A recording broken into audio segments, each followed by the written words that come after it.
This is Nafakhum.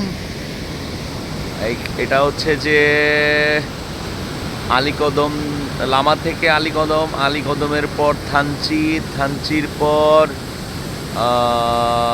অনেক ভিতরে প্রায় 3 ঘন্টা হেঁটে এই জায়গায় এসে আমরা পৌঁছাইছি।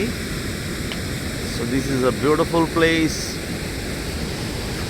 Actually, natural environment is very much pleasing for us. This is the way we have to look. And there is a fountain.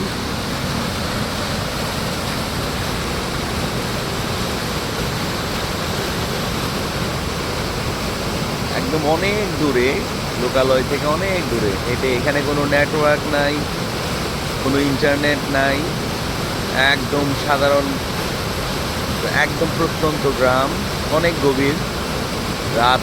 আমরা রাতের মধ্যে, অন্ধকারের মধ্যে হেঁটে আমরা এখানে আসছি, অনেক ভালো লাগতেছে। এই যে আমাদের বন্ধু সুমন।